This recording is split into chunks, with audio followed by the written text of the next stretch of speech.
concept of what you're doing here? If you can look back at Haiyan and the events unfold after that, specifically focus on those families living along the seashore, along the shoreline. Most of the children that inspire us to do this resettlement in this area is every time there is a strong wind or rain, even without a typhoon, children who are still living in those locations are traumatized and panicked. They start crying and asking their parents to actually take them out of that location and move them somewhere safe.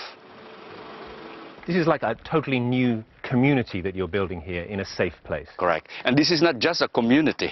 Later on, when there are disasters, this could be a safe haven, not only for families living in this community, but they can host families in areas we considered difficult for them to stay, for them to come here. Away from the coast, yes, onto higher ground. And stay. And strong houses. Right. Now, who's going to get these houses? Because you're giving these houses away. It's a great thing to have, but who's going to get these houses? These families, first, those living in what we call no-build zones. Those families living along the shoreline or the riverbanks, considered not safe for them to stay. Those families who have no capacity to actually rebuild their own houses. Those families who don't have income. These families are actually being supported by the government even before the typhoon hit this area. Rupert Wingfield Hayes there in Tacloban in the Philippines a year after that typhoon struck. Now, here at home, a mosaic of a British Army private killed during World War I has been created using more than 30,000 images. The pictures make up the face of Private James Beanie, a soldier who was killed at the age of 23 back in 1915. The hope is that the mosaic will be an iconic piece of art to commemorate World War I. Well, the mosaic is currently on display in central London. Outside here, the BBC headquarters, and Nick Higham joins me. Just give a flavour, Nick, of what's there. Well, what's here, it's 30,000 images, as you say, of people who were photographed as part of a BBC local radio and regional television enterprise designed to commemorate the First World War. And their pictures have been assembled into this mosaic, along with about 1,000 portraits of First World War servicemen and women, to create an image of essentially a World War I everyman. Private James Beanie, he was 23 when he died. He was a plumber's mate from London who joined the Queen's Regiment. He was killed on the Somme in August 1916, and he was chosen partly because his face is that of a sort of everyman. He could be any of us. He could be anybody's brother or father or son. He has a fairly modern face, which is not always something you notice in World War I pictures. And the image exists online, principally, and it's been recreated here just for a week outside the BBC's broadcasting house. And what about the story behind the idea and the artist, Nick?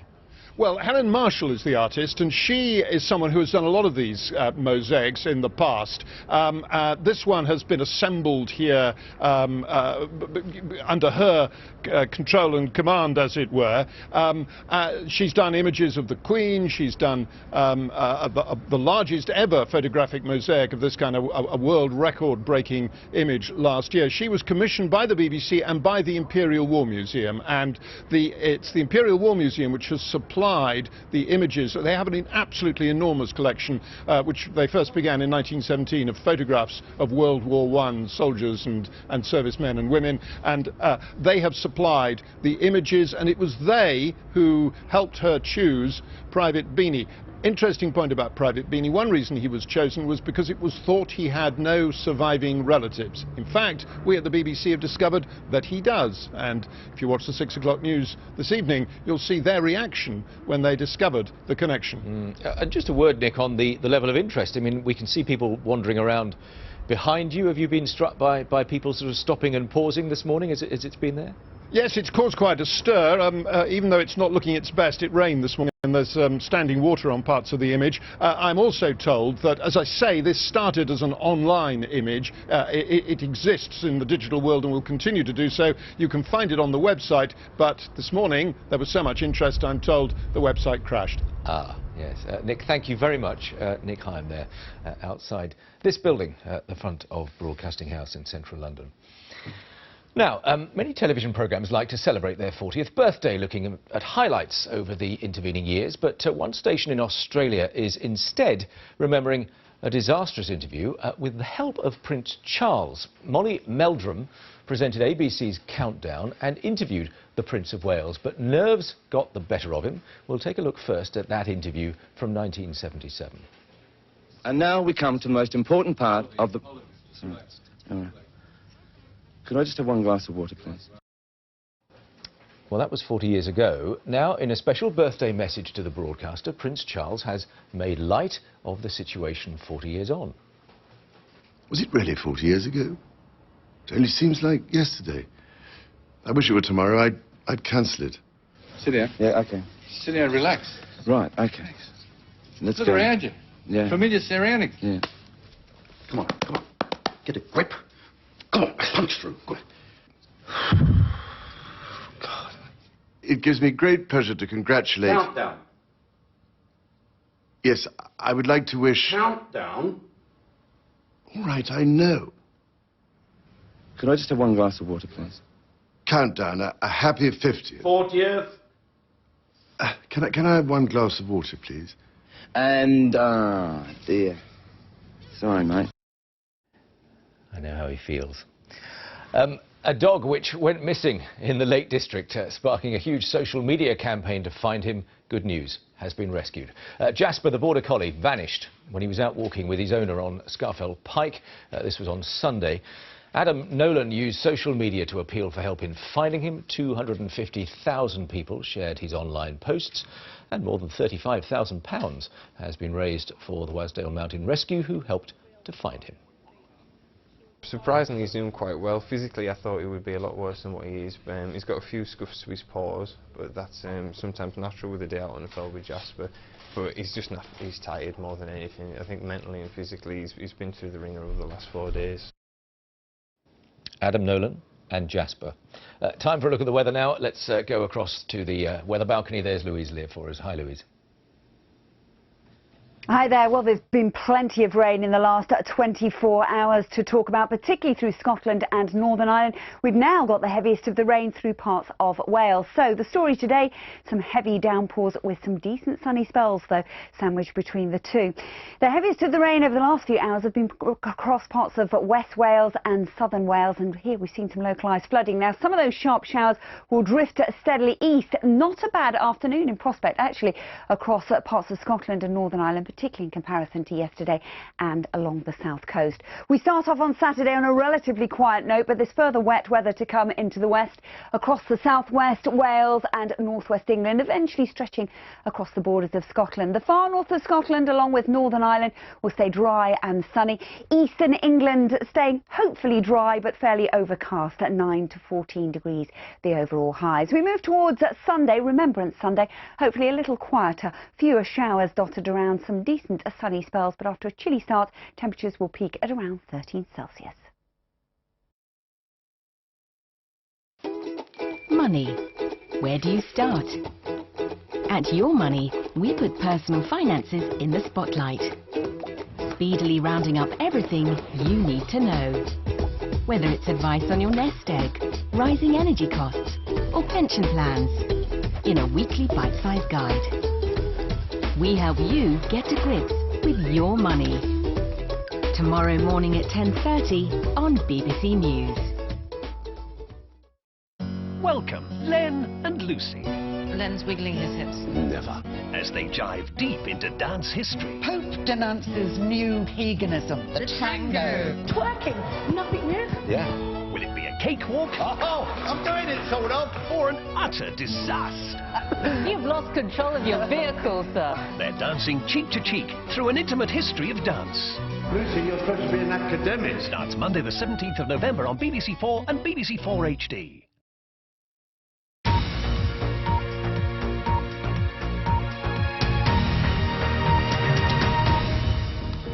Hello, good afternoon. This is BBC News.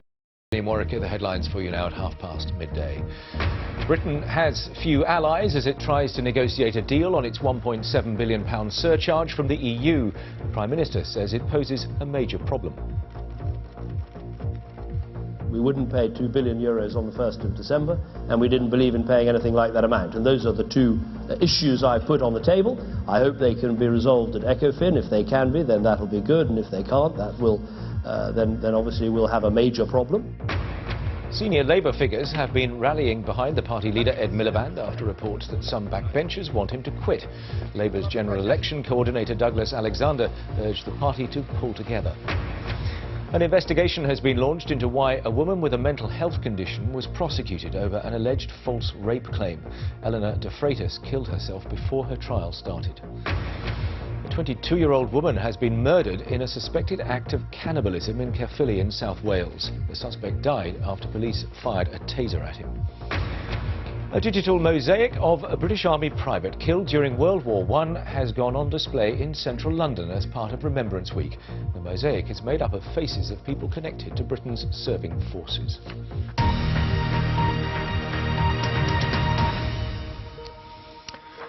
So David Cameron has warned of a major problem if a row about the EU budget is not resolved. EU finance ministers are meeting in Brussels to discuss a possible deal. Britain is refusing to pay anything near the £1.7 billion bill being asked for by the Union. The Prime Minister, meanwhile, has been in Helsinki meeting some key European allies about EU reform. Mr Cameron says his position on the budget is unchanged. He'll also, though, be discussing EU migration. Two elements that I said were absolutely clear was that we wouldn't pay €2 billion on the 1st of December, and we didn't believe in paying anything like that amount. And those are the two issues I put on the table. I hope they can be resolved at ECOFIN. If they can be, then that'll be good, and if they can't, that will then obviously we'll have a major problem. But let's let that negotiation continue and see if it reaches a conclusion today or perhaps later. We'll have to wait and see about that. But I've set out my position very clearly, and I've been utterly consistent from the very first moment I walked out of that European Council meeting, having seen the scale of this bill. On the issue of free movement, we did have a good discussion with colleagues last night at the dinner. And obviously we have some different perspectives. Some of our countries have growing populations. Others have seen their populations reduce in recent years. Some countries have very big pressures from migratory flows. Other countries require very big migratory flows. So there are different perspectives, but I think there was common ground last night on a number of points. One is that the concept of free movement is a right, but it's not an unqualified right. I think that's important. I think the other important issue is that there are a number of areas, particularly relating to welfare and benefits, where there are problems and issues that I think all of the countries around the table last night said that these are things that should be looked at. Now, of course, we'll have some different perspectives and different priorities and different pressures. But I found it actually a very good discussion, very solid discussion, and one where perhaps there was elements of more agreement than you might think. Yeah, I mean, if I could just add on to that, your specific question was, does the British PM have allies and friends around him? The answer is yes. We had an extremely good discussion yesterday. It must have lasted about an hour and a half on this particular subject. And we looked at free movement from different perspectives. Now, yes, there are 4 holy freedoms in the European Union. Free movement of goods, services, money, and people. But as David said, they're not unqualified. You have to look at them from different perspectives. Second speaker you saw there, Alexander Stubb, the Prime Minister of Finland, at that meeting in Helsinki. The Court of Appeal has upheld the 8-year prison sentence handed down to the publicist Max Clifford for sexual offences. The judges said the jail term was correct and justified. Mr. Clifford was found guilty in May this year of 8 indecent assaults in the 1970s and 80s against 4 females aged between 15 and 20. We can hear the judgment now from Lord Justice Tracy at the Court of Appeal. This application for leave to appeal against sentence was heard by the full court on the 9th of October. We reserved judgment. Our decision is that whilst we have granted leave to appeal, the appeal itself is dismissed. The sentence of 8 years imposed therefore remains in place. In the judgment of the court, the sentence passed was justified and correct. The reasons for this decision have been set out in writing. There are a number of hard copies available in court for distribution to those interested, and a full copy of those reasons will, as of this moment, also be on the Judicial Communications Office website, ready for downloading. Let's just take you to a statement from Gwent Police that's just been released in the light of that incident which took place where there's been talk of cannibalism involved. The name now of the victim in this particular incident has been released by police, a woman who died from her injuries at the scene. She's been named as Keris Marie Yem from Blackwood.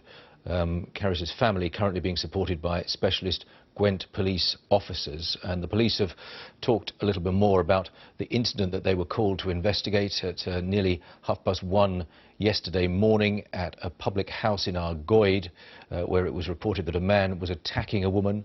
On arrival, both the man and the woman, the police say, were still at the location. There's then a reference to a taser being discharged. And a 34-year-old local man being arrested. While under arrest, the police say the man became unresponsive. Officers and paramedics administered first aid, but he was pronounced dead at the scene. There's a murder investigation continuing today, according to police. Officers and crime scene investigators remaining at the scene, and the